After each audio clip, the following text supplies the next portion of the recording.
to LOA Today. I'm Walt Thiessen. With me today is abundance teacher and money coach, Jody Lynn Craven. This is your daily dose of happy. We are so happy you decided to join us today. Jody Lynn, I got to tell you, I've been looking forward to this one. I mean, well, I say that a lot. I know I do say that a lot, but this one I'm really looking forward to.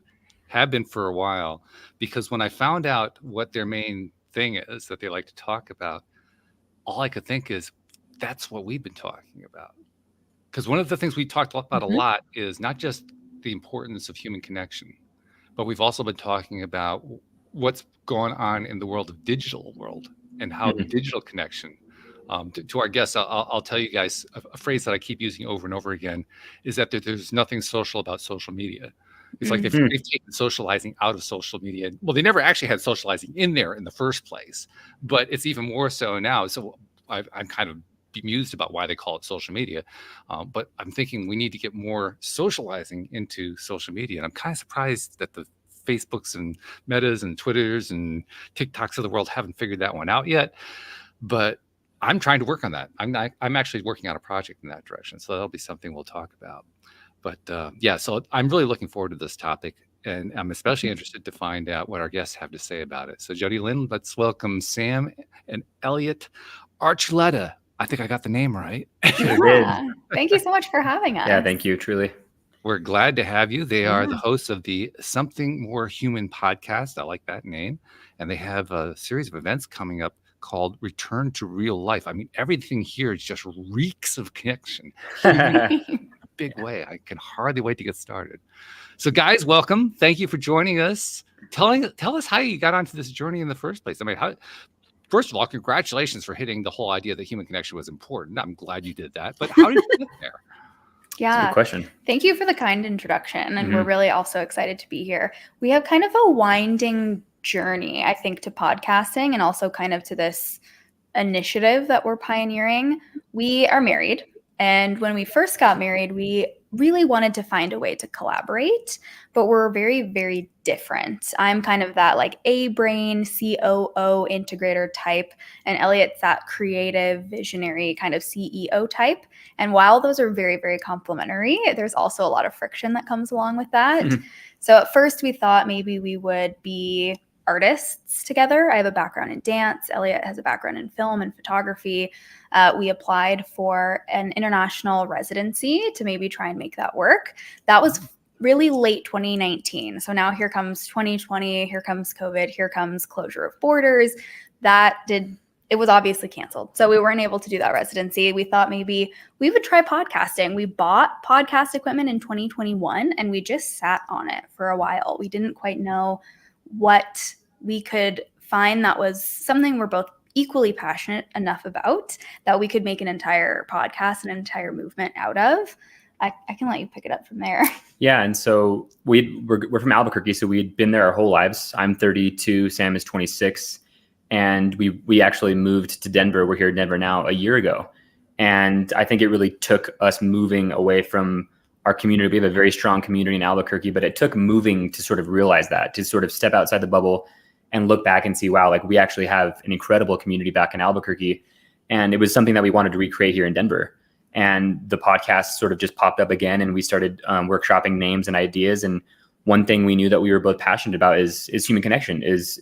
We think that human connection and relationships are everything in life, and without it, it's sort of meaningless to us in a lot of ways. So Something More Human was born in November, and we've seen some really cool things happening just here in the last few months. We were featured on Apple Podcasts a couple times in a row, and then, like you said, the Return to Real Life series. I know that we'll talk more about that, but we launched our first in-person event called Return to Real Life in Albuquerque, and it's a phone-free event. It was a phone-free event. It happened in April, and we sold it out, and cool. It was amazing. So clearly, the four of us we're all obviously on the same wavelength, and we could tell from that event that people care about that. People want an excuse to get off their phones and to connect the way that we're supposed to, and they just need that excuse. And so we said, let's provide that excuse. And so that's kind of, partly part of our mission with the podcast is finding, ways to connect more efficiently and more often in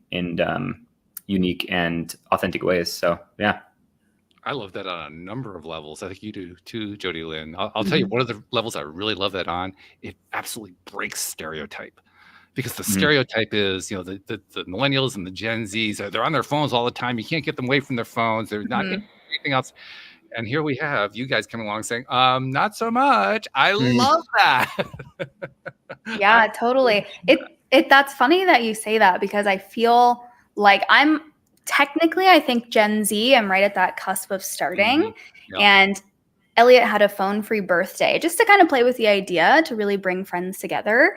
And because people loved it so much, it really kind of planted that seed for us around how can we connect with our friends on these deeper levels, because we've noticed that we're really using our phones as a crutch. When you start to feel that social awkwardness, you just pull out your phone. And what would happen in its place if we didn't do that?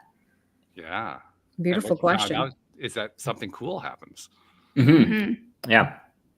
Something more human happens. What a concept. Right. Something more human. So Jody Lynn, I mean, we've talked about this connection thing for quite some time now, right? When you heard what the topic was going to be today, because you get the email too, what was your first thought? What'd you think? I was thinking like an online thing, like how you connect online better, really. That's kind of the first thing that flashed in my mind. I usually, before our shows, don't do very much research. I rarely look at the websites because I like to be surprised. Just go into the conversation and whatever happens. But I did read on your guys' pages, and I loved how you included what you like and what you don't like. I thought that was the cutest thing ever. So yeah, just a little quirky bit in there. Yeah, and I love that. And I think it comes right back to the being human. We lose this opportunity to learn the little things about people because we're far away, or we're online, or we are too awkward to even ask or tell people about ourselves. So I learned something about each of you that I never would have learned without that. I think that's so cool. Oh, I love that. Yeah, it's great. That is good. And that's a key piece of that human connection piece, right? I mean, you can't really connect directly in the way we're talking about by looking at a web page, but you can get a taste for it. And that's what you guys did. You gave a taste for it. Yeah, exactly. Yeah, that's kind of, we were like, if it's all about human connection, there's only so much that you can do on a podcast, right? Like when we interview people, we make sure that we can interview them in person. That's just sort of the thing that we're going to stick to until we can't. But that's the thing that we really want to do, is every single interview we've had with people has been here in person. And so, we're like, but there's only so much, like I said, there's only so much connection there. So what else can we do? And so that's why the event series was born, to create these physical spaces for people to meet and to gather and to get together without distraction. So, which is fantastic. And I love the fact that you had your first event and it sold out and everybody loved it. But go into detail about that. Tell us, give us the details about how they reacted. Yeah, honestly, it's funny because I think we respond to the event slightly differently. I'm honestly still processing how well it went. Usually when there are events of that size, 100 people came, which is amazing. Yeah. Usually something mid to major goes wrong, like a wedding. Something is bound to happen, and like you have to deal with the flow. Yeah, and that's kind of life. So we really set our expectations that there would be something day of that we didn't foresee that would go wrong, and it really went smoothly, which is hard to believe. So it was really powerful to have 100 people come together in a shared space with a common agreement that we're just going to be present. We're not going to have our phones. If I want to connect with you later, I'll have to find you, or I'll have to write it down. And that felt really, really special. It didn't feel like there were, a couple of Facebook comments, of course, like, what happens if I'm on my phone? Are you going to yell at me? Are you going to lock it up? Like that wasn't the point. It wasn't supposed to be a negative thing, but seek answer to the question, what would happen in the place of our phones if we didn't have them or decided to put them away? And so we've been kind of playing with this idea of positive social pressure. And what does that mean? And what does it look like? And how can we leverage it in different types of settings? Right. It's funny you're asking to be specific about the event, and Sam's sort of been wanting to withhold a little bit because we're planning one right now actually in Denver, and we do have plans to do more around the country. And so Sam's trying to sort of keep this element of surprise.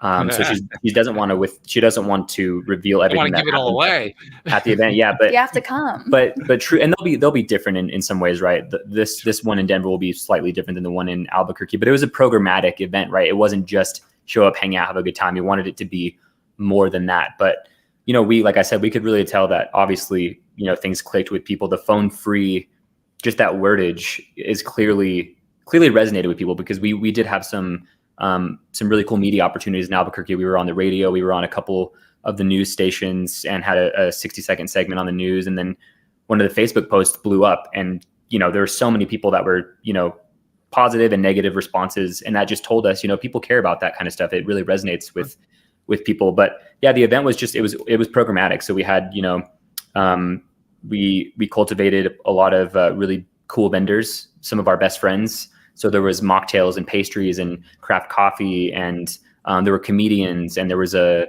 Vision Quest sort of journaling meditative session.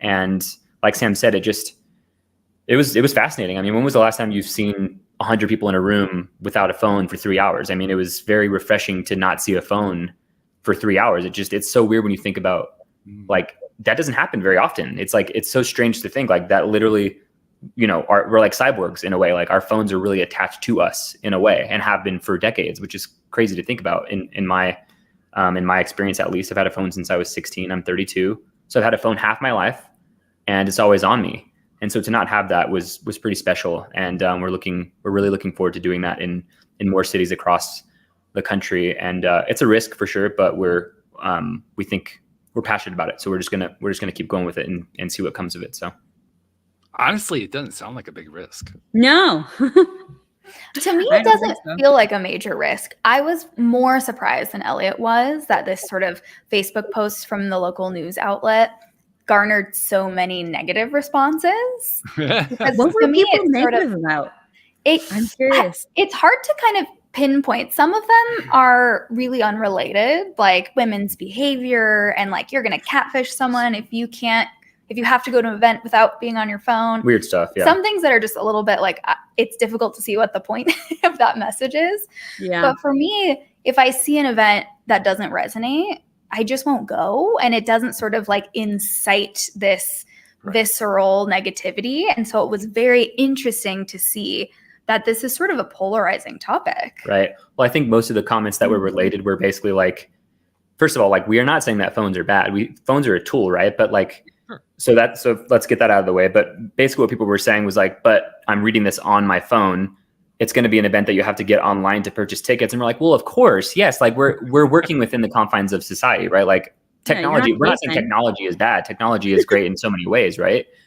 So there were a lot of comments like that. And I think that to us, we weren't offended by anything, but we were just like, clearly people care in a way, right? That's someone's caring. They're going out of their way to respond to this, which means that they have a visceral reaction to the phone, to the phone subject.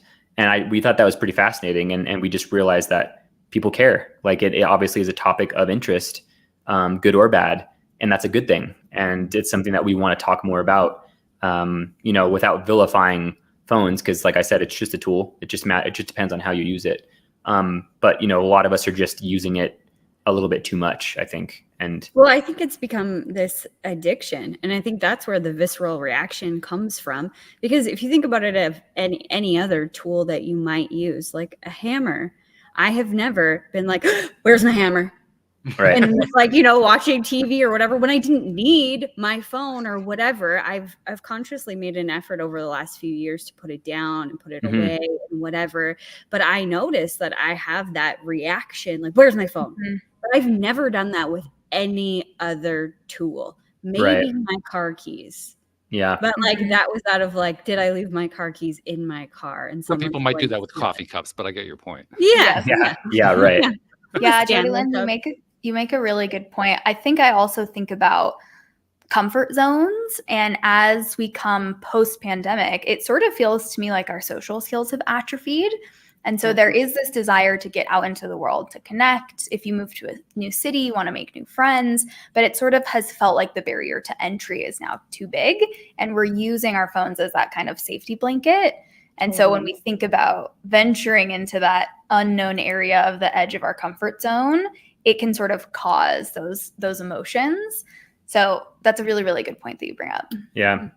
I don't want to get too heavy, but I think that, I mean, part of the reason why even the birthday party phone free thing came up, and we've talked about it a little bit on the podcast. I definitely, it's funny. And then there's the dichotomy here, right? It's like, oh, you're a podcast talking all about phone free usage. Well, what about your phone usage? Mine, I've struggled with my phone for a really long time. Sam's a little bit better about hers. She's more routine oriented, but my phone usage right now is not very good. And I think that because it's not like an illicit drug, or it's not something that you inject, it's okay, right? It's seen as like this not harmful or violent thing, when it's almost just the opposite, in my opinion, because it's clearly something that you can be addicted to.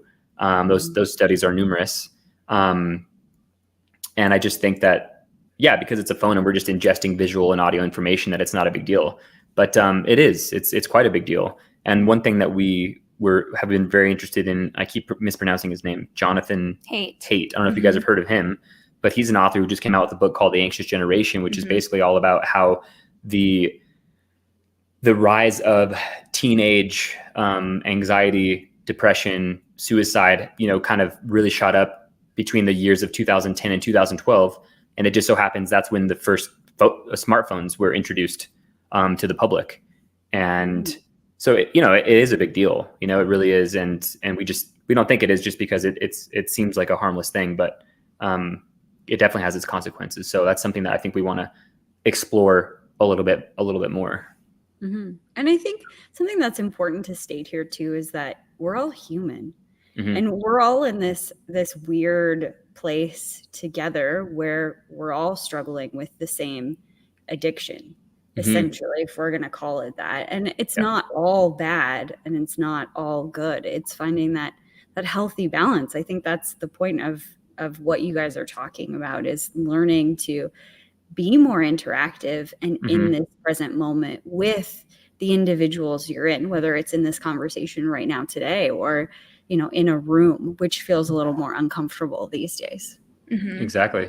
Yeah. And I think that something we often forget, especially, I know Walt, you were starting to get at this earlier, like in the age of social media, we always see the highlight reel, and it's so easy to forget that is a highlight reel. And so it's easy to start comparing ourselves to a picture perfect social media lens. And we all are just human. We're all really quirky. We all feel awkward sometimes. We all make mistakes. We all fail each other. But to kind of own up to that and to practice that vulnerability when those moments happen, we're always better for it. But it's something that has sort of fallen on the back burner, I think, as we've gotten deeper and deeper into social media and this kind of comparison game. Yeah. And Sam, in fact, you a few minutes ago, you made reference to the word safe. In other words, there's a safety zone sort of around that phone usage. And whenever I hear that word safe, what immediately clicks in my head, Jody Lynn's going to recognize this right away. What immediately clicks in my head is that means somebody's afraid of something. Yeah. Because safety is all about, I'm afraid, I need to protect myself. And that's a really interesting point, because like you guys were saying, there's I think you described it, Sam, as a sort of a social atrophy that has gone on. I would describe it as, if we have phones, we don't really have to go interact with each other. It's much safer to interact by phone, because then people can't see when I'm hurting. They can't see when I'm being awkward. They can't see all these things that I don't want to show to society. And so that's where the fear factor, I think, comes in. And I suspect, this is just a guess, but I think it's a fairly accurate guess. I suspect that the comments you were getting, the Facebook comments, the negative ones in particular, were fear-based. Because essentially what you're doing is you're pulling their covers off, and nobody likes that. That's not fun. There's nothing fun about that. I think that you hit the nail on the head. Absolutely. 100%. Yeah, it makes me think about, this is sort of a shortcut to safety, right? Because through that discomfort, there's another kind of safety when we find people that we really have a deep connection with, and there are those spaces where we can be vulnerable. But in order to get there, you have to go through the discomfort of meeting someone new or putting yourself out there or risk being rejected.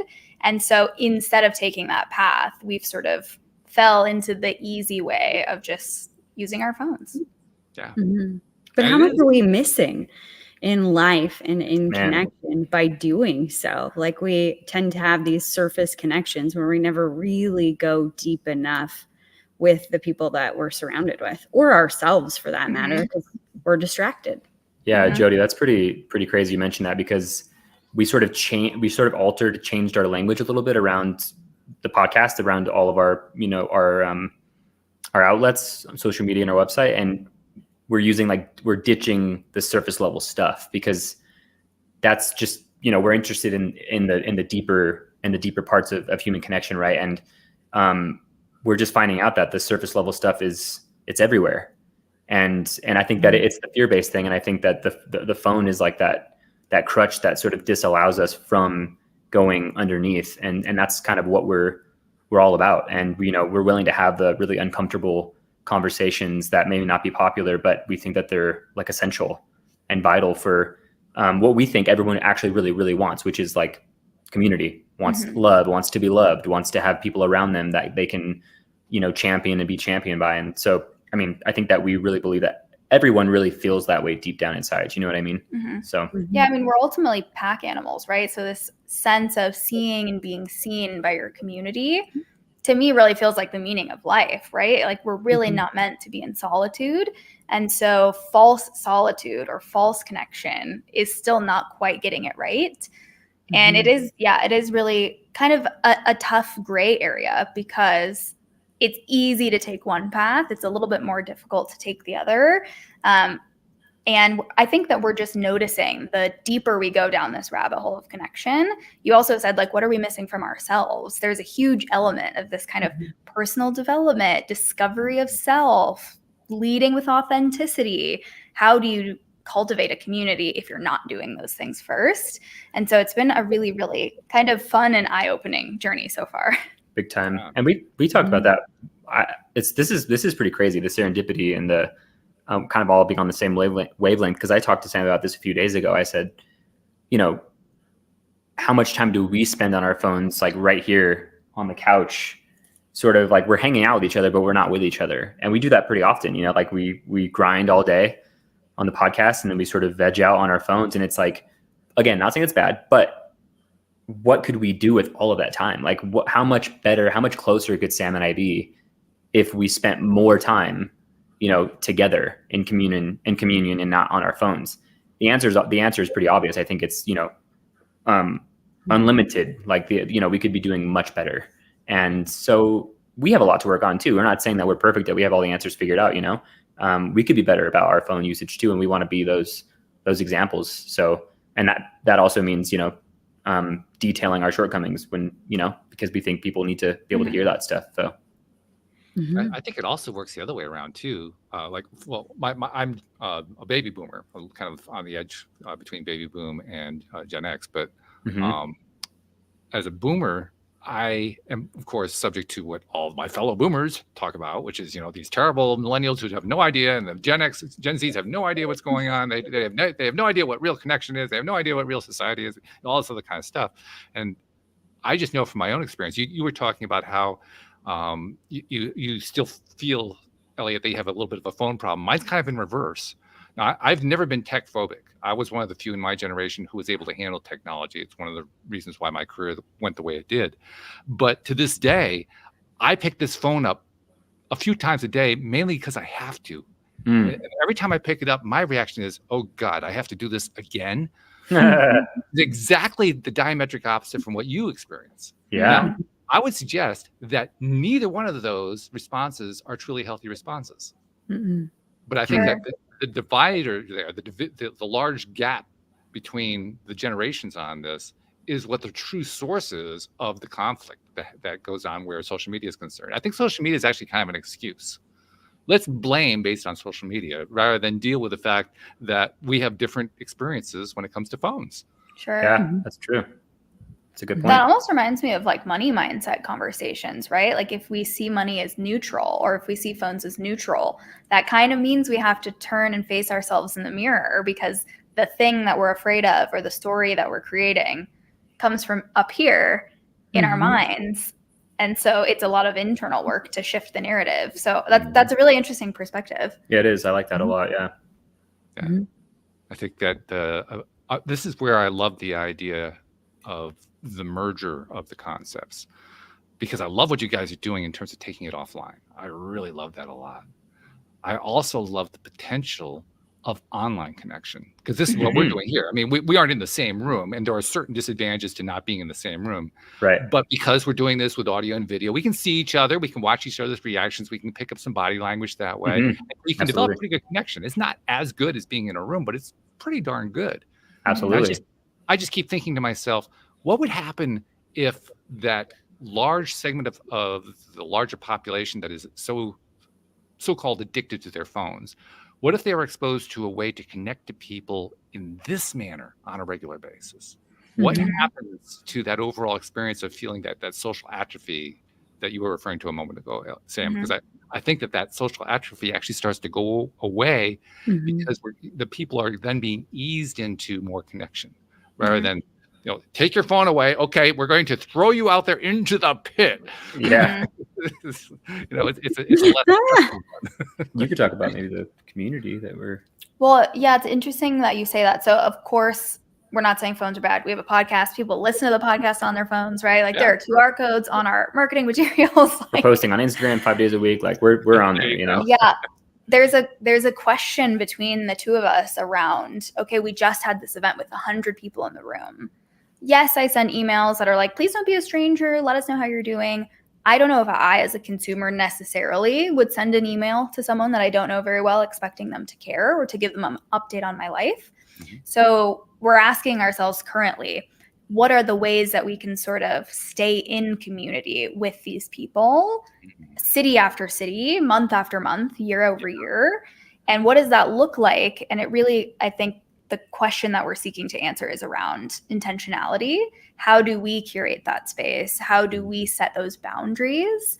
And it's even in our personal lives. We're sort of in a new city where we don't know very many people. A lot of our friends don't live in the same state. So we've shifted from texting each other to sending a lot of voice memos because it feels like we're closer. You can really hear the tone of someone's voice.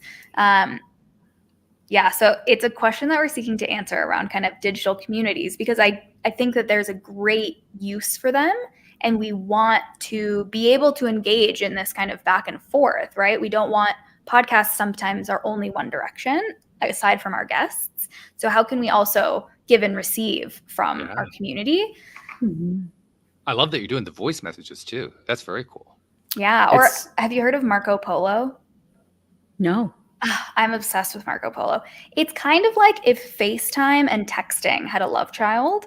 So it's a video message, but you send it asynchronously. So you can open it and respond to it anytime you want. None of it's live. Oh. And that feels like a really kind of fun way to stay connected, because you can see the other person, you can hear what they have to say, but you don't necessarily need to be on a live call with them. So Marco Polo, like sending voice memos, those are all kind of really hot in the ways that we're connecting digitally with the people that we love. Yeah, all of Sam's best friends, even before we left Albuquerque, sort of moved away, graduated, got jobs in DC and San Diego and everywhere, and Germany. And so she's using Marco Polo to keep up with all of them. And it's actually like really, really cool to see. I don't know how well that app's doing, but it just seems like such a really, really neat idea. I hope that it takes off, or it continues to do really well. There was something else I was going to say, but that is a great. Oh yeah, the voice memo thing. It's interesting. I feel like this sort of started.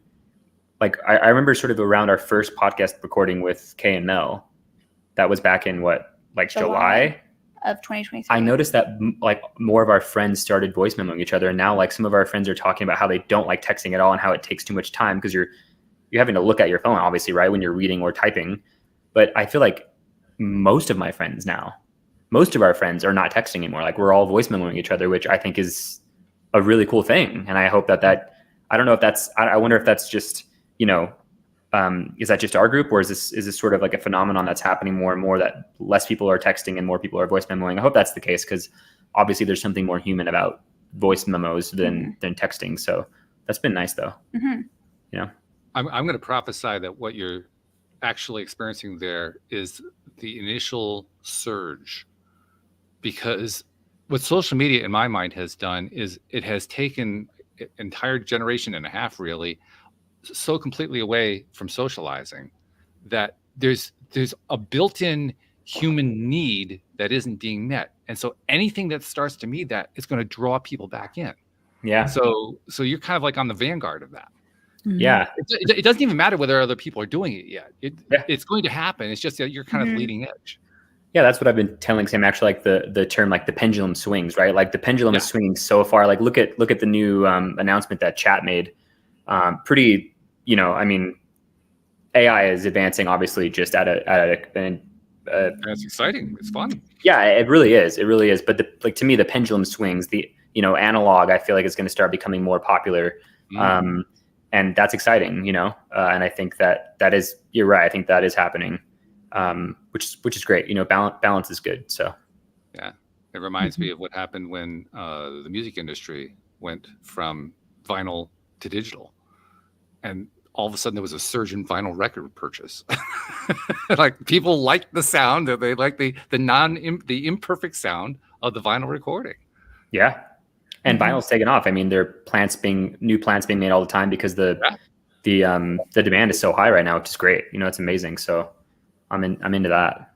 Yeah. And I think it's really, you said it, balance. Like, how do we strike a balance between these various things that are really exciting in life and, indulge in AI, use it to develop marketing materials and copy and spark new ideas, and lean into this more analog methods of connection, like pen paling with your friends or sitting at a park and putting a puzzle together. We recently got a game that we started playing on Saturdays at a coffee shop instead of being on our phones or kind of giving ourselves unstructured time. And so balance and sort of boundaries are really kind of themes that come up for me as we think about the intentionality of these different modalities for connection. Mm-hmm. When you think about the people who attended, I'm thinking of the 100 who came to your local workshop there. When you think of their reactions and what they were saying afterward, what was the dominant theme of those reactions? I think a huge takeaway from me was we actually over-programmed the event. We really were nervous about people feeling like they were twiddling their thumbs or that they might not have something to do. So we incorporated a comedy show into the whole evening alongside our other vendors and workshop. So a common piece of feedback was we actually would have loved more time to chat with the people at our table or have more layers of ways to connect. And so that's something we're taking into our planning for the next event, is considering the layers more. And again, giving people an excuse. Sometimes when you're feeling awkward, it just breaks the ice to say, oh, well, the host said we should talk about this, so I'm going to ask you about it. And then it just kind of sparks that natural conversation. Yeah, I think that we need to trust our audience. Not that we didn't trust our audience more, we just didn't know as proof of concept. But I think we're human beings. Like at the end of the day, may some of us have social anxiety? Yes. But at the end of the day, if there's 100 people that are coming for a common reason, more than likely they're going to be able to stick up for themselves, so to speak, as adults and have a conversation with someone they don't know. But like Sam's saying about breaking the ice, we went to a networking event recently, and she wanted everyone to introduce themselves and basically, tell everyone what each person does. And so of course you get a little bit nervous, with that. But then she also said at the end, she's like, and at the end, tell us a food that you could not live without. And I feel like that right there broke the ice right away. And there was just this fun element. And I realized it can be something literally that simple that we introduce during the event for people to sort of get that pressure off. And then they have something specifically to talk about. And once you talk about, something that you're interested in, like food, everyone has an interest in food, the conversation really opens up. And that's exactly what happened. And so I think that we'll definitely take that into consideration for the next event and give people more time to do what we set out to do, which is, to meet new people and to connect with other human beings. Yeah, so. It reminds me, Jodie, what you were saying about our website, just kind of learning quirks. I think that being able to share those pieces of yourself, like things that you really like that are unrelated to your business, or things that you like, what's your latest hyperfixation? Like, I'm reading romance novels. Like, what are the things that are sort of other opportunities to learn about the human and the imperfect? And that feels really, really good, especially as we think about kind of breaking the mold of this comparison game and centering ourselves around, like, it's okay to fail. It's okay to be a flavor of weird. Like, you're going to find someone else that's your same flavor of weird. And by letting that shine through, it makes it easier to find those people. Those are really kind of concepts that we heard that we were really excited about for feedback. And I think too that it goes right back to your podcast title of something more human. I've been to a lot of networking events, and when you were talking about no phones and you'd have to write somebody's phone number down, I immediately thought of business cards. Now I know they could have had business cards in their pocket or like whatever, but I immediately thought of networking events and how I would always walk away with a stack of business cards. And I had no freaking clue who these people were. Like, I have no idea who Sally Joe Hansen is and, whatever, right?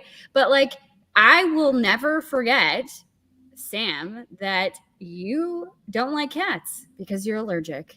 And that just because I read it off of your website, but I feel like I know more about you, and you feel more like a human being to me. When you go to a lot of networking events, not saying that your guys' event is a networking event, but like, you become a robot. Like, give me your elevator pitch, and it's like so polished and good and lovely, and you're like, I am a robot for 30 seconds. And you say as many things as you can that you've rehearsed and whatever. And then saying that, what your favorite food is or what you can't live without, or that one thing that is special to you, whatever it may be. I think it really opens up something in other people to start seeing that authentic side of yourself.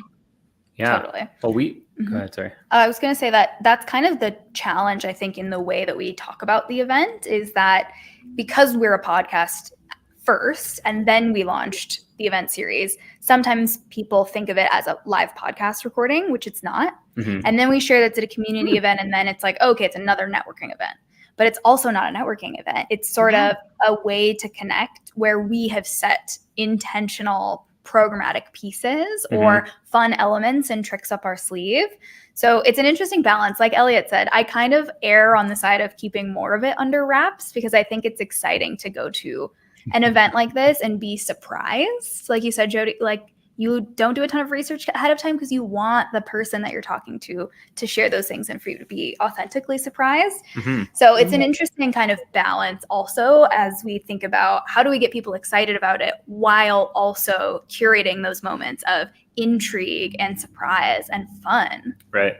Yeah. This is really interesting for a number of reasons from my perspective as a baby boomer, as an older person, because obviously most of my life, I did not deal with phones. I was one of the few in my generation who was not tech phobic, so I picked up on computers pretty quickly. But even for me, the idea of analyzing how communication works and how just basic socializing and conversation work, and where it gets missing when you take it away from, it was never even a thought. It was never even a topic of conversation.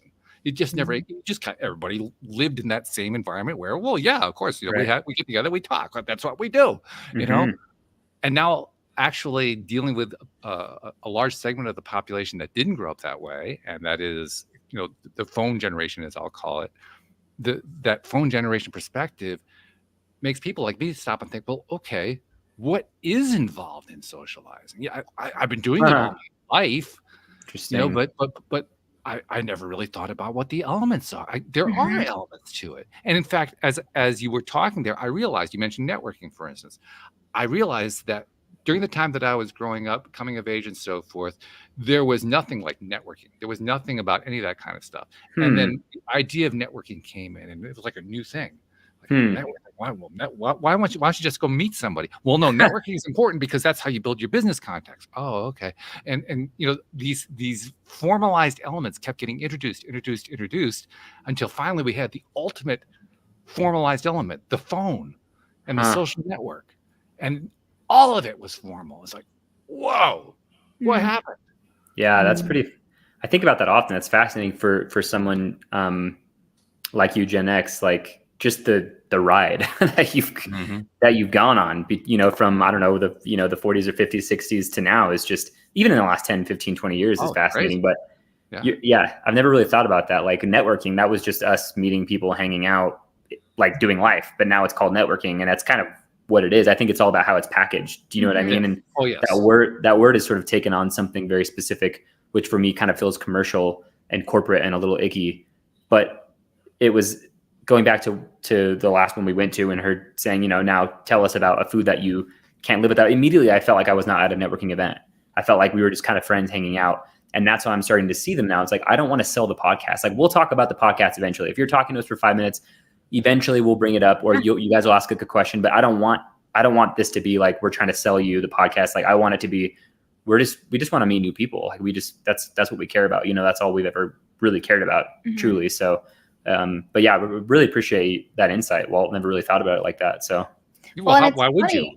I mean, you never I mean, experienced it. How could you think about that? Yeah, I think it's funny though, Walt. Sometimes we'll say, because we talk a lot about strategies, like what my brain is like, okay, when you fall in love, when you know, that's great. But what does that mean? What does that look like? How do you know when you know?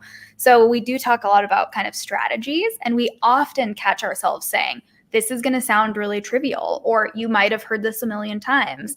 But when you reframe and think about actually putting it into action, or taking the trivial and putting the intentionality with it, it's very interesting, because it feels like these ideas and strategies should come naturally to us, or should already kind of be instilled. And somewhere along the way, we've just sort of lost touch with them. Well, you're zeroing in now on one of my other favorite topics, intentionality. Essentially, what are we going to give our conscious attention to? And more importantly, this is actually the bigger piece. What are we going to take our conscious attention away from? Because it's not like human beings are capable of saying, okay, I'm going to give my attention here and then I'm just going to turn it off. No, my brain's off now. Sorry, come back later. That's not the way we work. We're always giving our attention to something. If you're alive, if you're conscious, if you're awake, you're giving your attention to something. Right. What my generation stumbled on for the longest time and is still kind of coming to grips with, and what the later generations are all kind of stumbling around, is intentionality requires making the choice. Yeah.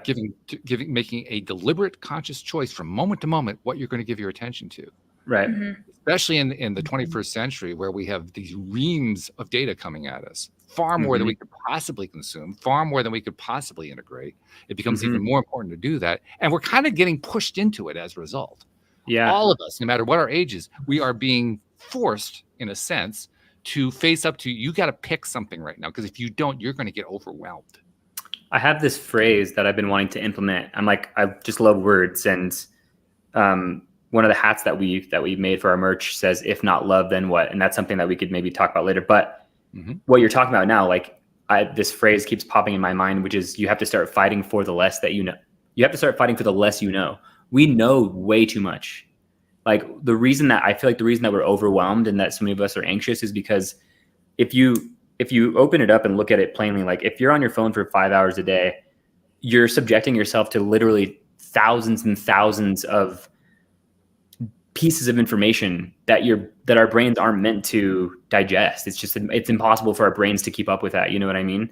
And so when it comes to intentionality, I feel like there's a lack of intentionality, because our brains are so fragmented that we're never really conscious. We're sort of programmed, because we're just ingesting too much information, And so that's a word that we talk about all the time, which is intentionality. And we feel like that. I feel like that's lacking quite a bit, and that's something that we could, certainly work on as a species. Yeah, I mean, I think, Walt, you're really hitting on something really special, which is, even if we do not intentionally put our energy and attention somewhere, our energy and attention still goes somewhere. It does. And so whether we decide with intention or not, we're giving something our time, our energy, and our attention. And so why not give it intention and decide where it goes and how it's utilized? And I think we all are just really tired, like we live in a world where we work really hard. Like we want to make money so that we can afford life. Inflation's going up. Like we're all kind of experiencing all of this at the same time. And so I think the day-to-day fatigue, and especially this decision fatigue you're talking about, impacts that. And what would happen if we gave ourselves boundaries or intention? We've talked about even thinking about our schedule.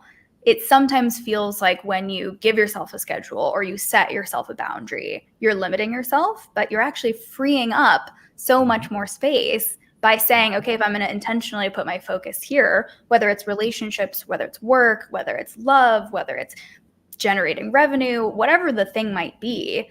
I talk a lot about like love and friendship and business have really, really strong parallels. It kind of opens you up to explore in those avenues. Jody Lynn, I think that's an opening for you right there. Well, I think love, relationships, money, they're all like our whole life is a parallel to everything else. How you do one thing is how you do everything. And when you were talking about the fatigue, I think we're also fatigued as a society as we watch the I don't know, beat roll or whatever, like the highlight reel, that's what it's called, highlight reel of people's lives. We're like, hey, I'm not there. I'm not good enough. I'm not doing enough. I'm not hustling enough. I'm not working enough. Whatever it is that comes up, that it makes us even more anxious and more fatigued and more feeling like we're not enough and we can't get away from it. Whereas if you just set that boundary to step out of that world for even 20 minutes and go outside, right. It's so interesting. If we turned off all of our phones and all of our TV, would we know what's happening in the world? No, we'd have no idea. It would just be a beautiful day outside. Yeah. That's it. Amen to that. Yeah. I like to tell about that too. One of my favorite stories to tell is that there have been long chunks in my life where I stopped paying attention to news. Not all the time, but there are large periods of times where I did. And one big chunk was circa 1987 to about 1993 or so. I literally just turned off the news from my attention. It was a year before I learned through my own experience that the wall had come down. Oh, everybody else knew that the wall had come down. I didn't know that the wall had come down. That's the reason fascinating. Wow. Yeah. And the reason I mentioned that is that's like big news. That's news that's so big that if it happened today, I would have picked it up through social media. Something would have come along that would have cued me. At that time, I wasn't getting any cues. But the point is, despite the fact that happened, that big news event, and I didn't know about it for a year, didn't adversely affect me at all. No. Right. I didn't miss anything. I could just read about it later on. I didn't lose out on anything. There was no loss at all in not being directly plugged in to find out that major news event happened. Well, if that's true for the major events, what about the minor ones? Right. It's interesting because a way that I've tried to justify my own phone usage with Sam is, for a while she was like, Twitter is really like messing with you, man. Like you're too plugged in. And then I would say my excuse would be like, well, I'm just that person. I need to know what's going on. I need to know what's happening. And it's like, that's fair. That's a fair point. But if you're not doing anything with the information, if you're not donating your time or your money, or if you're not, an activist in some sort of way, if you're not doing something with that information, something that benefits either you or the people around you, then it is, inherently, then it's harming you, And so that was my excuse for so long is, I'm just doing it to keep up to know what's going on.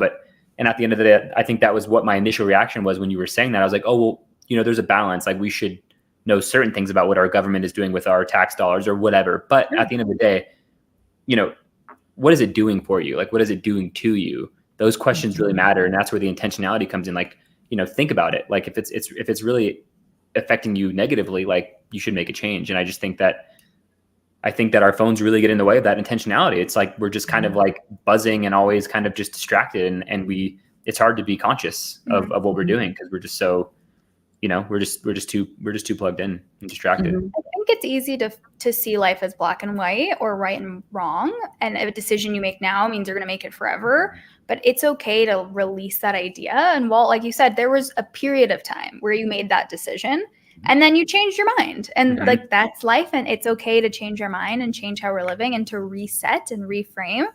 And Jody Lynn, when you said just go outside, like that's what I mean. Some of these things sound so trivial, but we forget about them. They get lost to the wayside.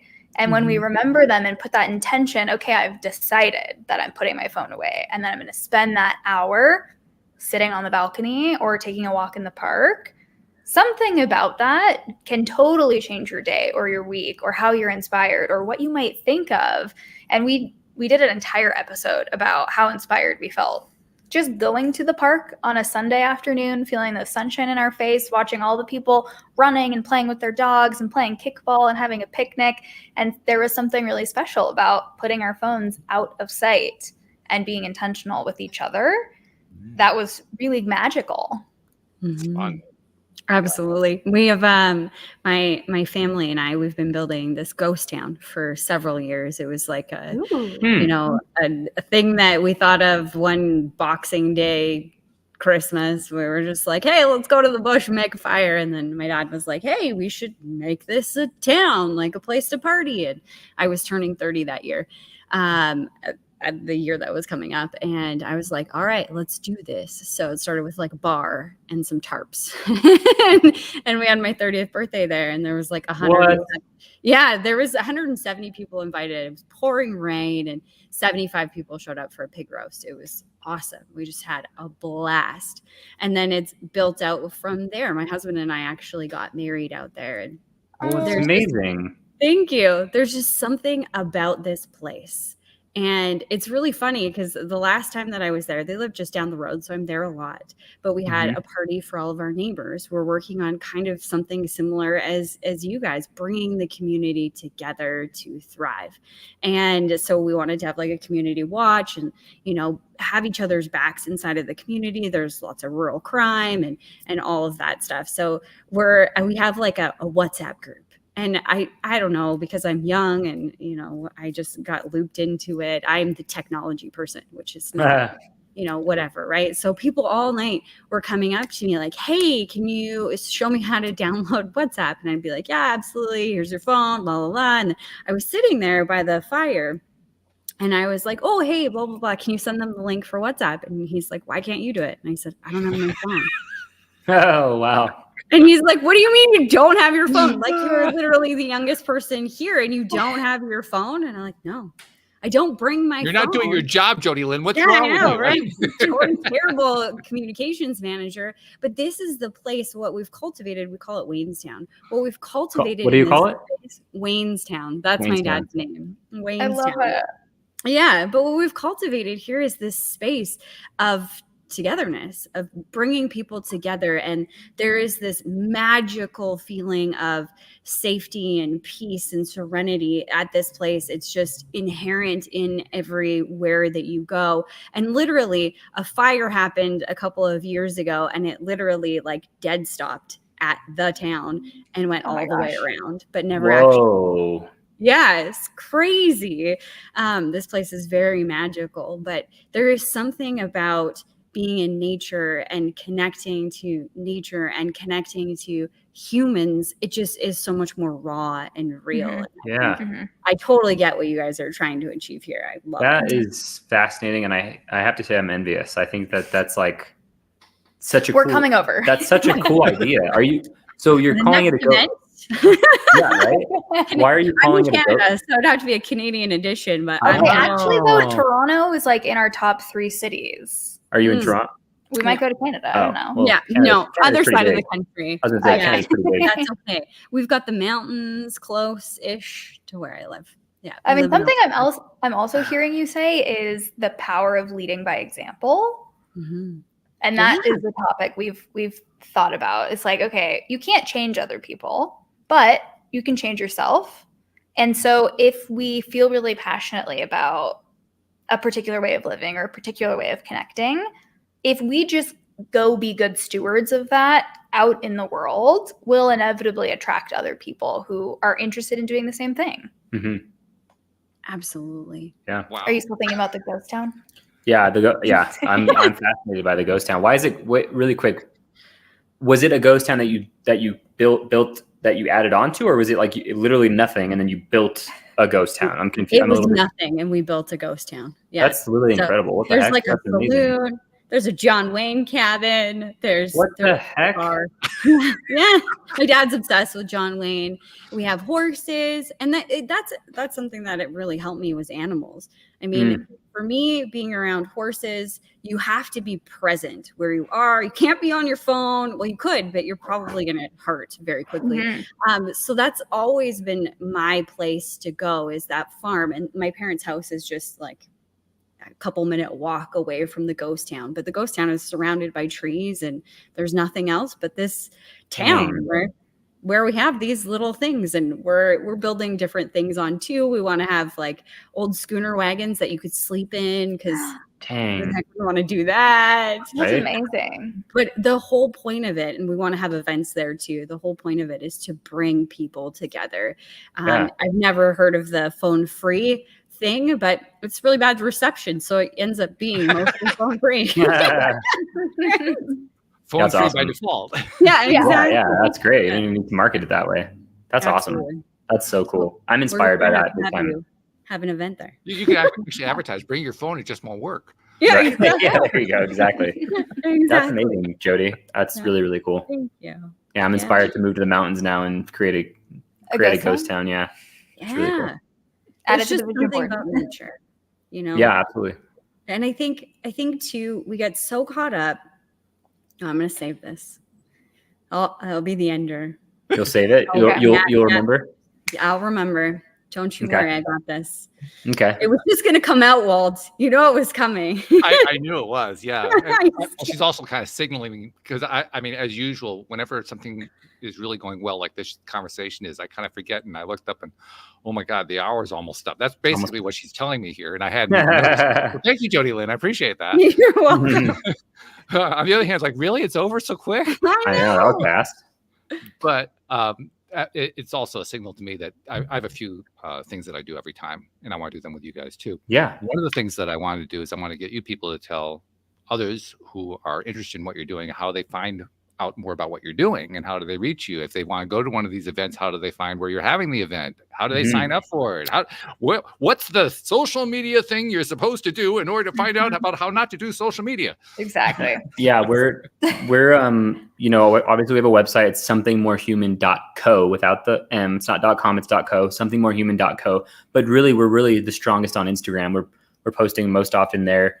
We have a TikTok and YouTube as well, but you're going to find out information about the Denver event that's coming up in a couple months here on Instagram. So if you're not on social media, you can just sign up for our email newsletter. We don't send out like a weekly thing. Only when something exciting is happening, we'll email you. And you can do that through the website, but you can find us on Instagram. It's just the full @somethingmorehuman. That's where you can find us. And of course, if you want to listen to the podcast, we're on your favorite listening platform, Apple, Spotify. All of them. We're on all of them. So pretty easy to find us. Yeah. All right. And we'll include, of course, a link in the show description to make it easy for people to find the website, because we like to make things easy, even if you are on a phone, especially if you're on a phone. Actually, you're not listening if you're not on a phone, but that's another thing.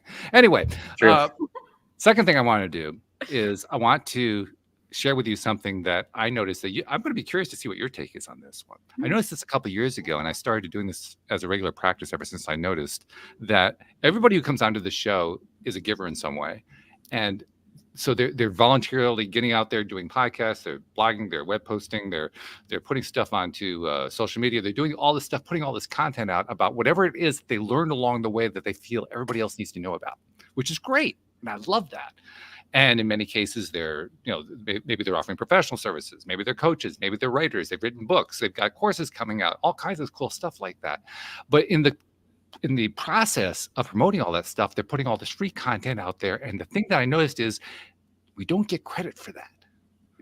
That kind of gets skipped over. Like, well, that's part of what you have to do if you're going to market. You kind of just do that. And I said, wait a minute, we should be recognizing that. So on behalf of all those people you've never met, you've never seen, never will meet, never will see, who have been seeing your content, hearing your podcast, seeing the stuff you're putting on Instagram and so forth, and getting benefit from it, on their behalf, thank you for what you're doing, because you're making a difference in this world. Wow. Yeah, thank you. And we feel the same to both of you for your time and for what you're doing as well. So the feeling is mutual, definitely. We appreciate that. So now Jody Lynn's got her big setup. I mean, I saved her for last, and she knew that I was doing this, and this is what she was alluding to. The reason that we say this for last is that Jody Lynn, I have 3 co-hosts who do these shows with me, and Jody Lynn's like a pinnacle of what these all 3 are able to do. They're all able to tie together what we've been talking about into one little compact thing, just perfectly summarizing it. I love putting the pressure on when I do this. This is great. Yeah, no pressure. But they're so good at, and Jody Lynn is like the queen of this. She is so good at this, and she already has it saved up. She wasn't even cueing me; she already had it saved up. That's what she was trying to tell me. So Jody Lynn, what were you saving up? I'm really curious to know. In a world where we're constantly inundated with how we should be or how things should be or what it's supposed to look like, I think we're the most hungry for true human connection, for that being together. That's what the world needs. And I'm going to lean on some of the words that Sam said earlier, leading by example. Not only are you showing the people around you the difference that it can make in your own life by just trying to connect with yourselves, your partner, and those you care about most, but you're also signaling to the communities around you how important this connection is, and that a ripple effect, just energy wise, is so incredibly tremendous and impactful. And this is what our world needs, is to have more human connection. So thank you for Sam and Elliot, what you bring to this world. And I can't wait to see more. Thank you so much. That was beautifully said. Thank you. Did I undersell her? I'm just kind of curious. Not at all. Not at all. Yeah. It's pretty impressive. Oh my goodness. Sam and Elliot Archuleta, thank you so much for joining us. And we love what you're doing with Something More Human. We love what you're doing with the Return to Real Life courses. We love the whole thing. Man, we got to stay in touch about this. I didn't even bring up the project I'm working on, but I'll send you information about that separately. Yeah, I'm so curious about it. We'd love to stay in touch and see what you've got cooking. Let's put in very brief, very simply, I'm trying to create the next social media app that actually socializes. I love it. Awesome. we're on board if you need beta testers. Yeah, or help or whatever. We're there. Yeah, so please. I love it. Yeah, don't hesitate to reach out. I even have my positioning statement. My positioning statement is returning social into social media. Cool. Nice. I love it. Exciting. I can't wait to see what you do. So thank you very much. Thank you, podcast listeners everywhere. We will see you all next time here on LOA Today. Goodbye, everyone.